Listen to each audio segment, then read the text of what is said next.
কিন্তু supreme court পরিষ্কার বলেছেন সবথেকে পোলারাইজড রাজ্য হচ্ছে পশ্চিমবঙ্গ। এত বড় একটা দুর্ঘটনা ঘটলো, জজ সাহেবদের আটকে রাখা হলো, তারপরে আপনাদের নেতারা সিপিআইএম তারা একদম বার্তা দিয়ে দিয়েছেন যে এটা নাকি ঠিক কাজ করেছে। পশ্চিমবঙ্গকে বিচ্ছিন্ন করার চেষ্টা, পশ্চিমবঙ্গের ভূমিকে কেটে নিয়ে ইসলামিক রিপাবলিক অফ পশ্চিম বাংলাদেশ বানানোর চেষ্টা, বৃহত্তর গাজওয়াতুল হিন্দ ইত্যাদি কথাবার্তাকে মান্যতা দেওয়া এবং সেটাকে প্রামাণিকভাবে প্রতিষ্ঠিত করার চেষ্টা তিনি দেখাচ্ছেন।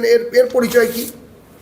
যিনি মন্ত্রীর পাশে আঙুল দিয়ে মন্ত্রীকে পরিচালনা করছেন তার পরিচয় কি? আর পেছনে দেখুন ঝকঝকে ছবি, মাননীয়া।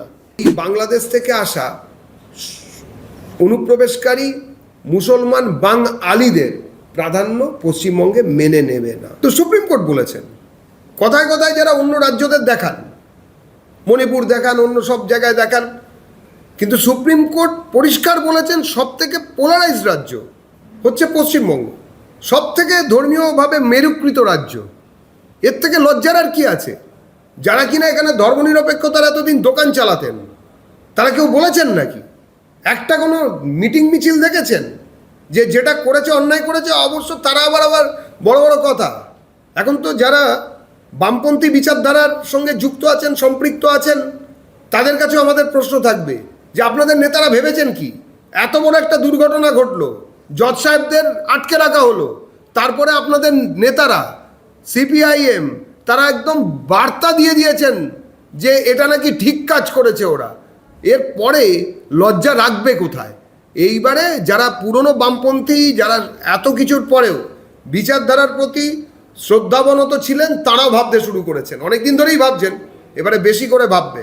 তার কারণ এরা যদি নেতা হিসেবে থাকে তাহলে আসলে এরা ঘুরিয়ে এই ধরনের র্যাডিক্যাল ইসলামিস্ট অ্যাটাককেই এরা প্রভোগ করছে, প্রমোট করছে। উল্টো দিকে এরা ভয়ানকভাবে হিন্দু ফোক, সেটাতে আমাদের কোনো সন্দেহ নেই। তার কারণ হরগোবিন্দ আর চন্দনের বেলায় কেউ 1 সেন্টিমিটারের মিছিল করেনি, গাজার সঙ্গে গুলিয়ে দেওয়ার চেষ্টা করেছিল। আর উল্টো দিকে মাঝে মাঝেই বিভিন্ন কারণে সামনে এসে সমর্থন করেছে। মোতাবাড়িতে তো একদম ওদের অফিসিয়াল পেজে দেখুন দাঁড়িয়ে থেকে সমর্থন করছে।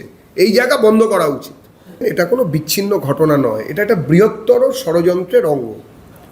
পশ্চিমবঙ্গকে বিচ্ছিন্ন করার চেষ্টা, পশ্চিমবঙ্গের ভূমিকে কেটে নিয়ে ইসলামিক রিপাবলিক অফ পশ্চিম বাংলাদেশ বানানোর চেষ্টা, বৃহত্তর গাজওয়াতুল হিন্দ ইত্যাদি কথাবার্তাকে মান্যতা দেওয়া এবং সেটাকে প্রামাণিকভাবে প্রতিষ্ঠিত করার চেষ্টা, এইসব কার্যক্রমের সঙ্গে এরা যুক্ত। কে এই মোফাক্করুল হোসেন? এই দেখুন, আমি ছবি দেখাচ্ছি, পরিষ্কার পরিচ্ছন্ন দেখুন, তৃণমূলের সঙ্গে আছেন।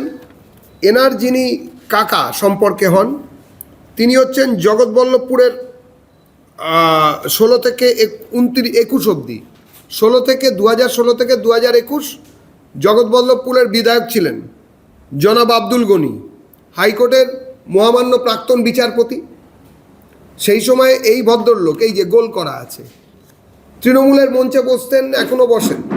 দুদিন আগে কিসব ডিজিটাল যোদ্ধাদের পাঠ পড়ানো হয়েছিল, সেখানে দেখবেন ওই ব্যাপারী বাবু আর উনি আরও একজন সব পাশাপাশি বসে আছে এবং খুব কঠিন কঠিন ভাষায় আবার কিসব যেন বলছিলেন। আসুন তারপরে দেখা যাক। একটা বিচ্ছিন্ন ঘটনা, মাননীয়ার পাশে আছেন। আবার দেখাচ্ছি, দেখুন কার সঙ্গে আছেন, কাদের সঙ্গে আছেন। মাননীয়ার ভাই বীর রসে পরিপূর্ণ শ্রীল শ্রীযুক্ত কল্যাণবাবুর সঙ্গে দেখুন আছেন, এবং সন্ধেবেলায় নিশ্চয়ই নেই, ভরদুপুরেই আছেন। দেখুন ঝকঝকে আলো, চকচকে ছবি।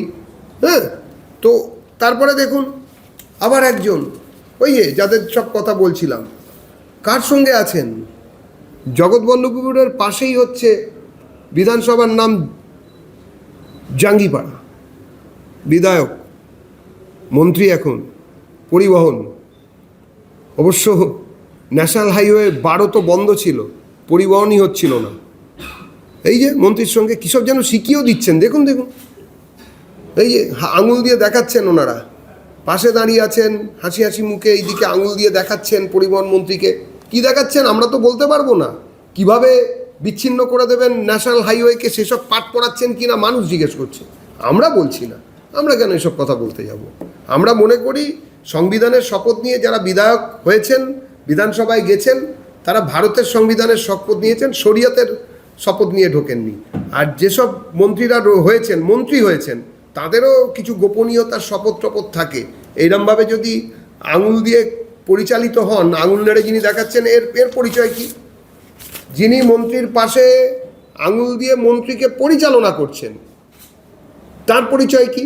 আর পেছনে দেখুন ঝকঝকে ছবি মাননীয়া মন্ত্রীর পেছনে। আরে অনুপ্রেরণা না থাকলে কি আর এইসব লোকেরা মন্ত্রীর ঘরে ঢুকে বোঝাতে পারে কিভাবে কাজ করতে হবে, কিভাবে করতে হবে না?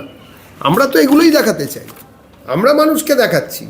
মানুষ আমাদের কাছে এইসব ছবি পাঠিয়েছেন, আপনাদের বিভিন্ন সংবাদ মাধ্যমের প্রতিনিধিরা এইসব ছবিকে তুলেছেন। এরপরেও বলতে হবে যে কে কার সঙ্গে আছে। এটা পুরোপুরি চক্রান্ত, এটা একটা আন্তর্জাতিক চক্রান্ত হতে পারে।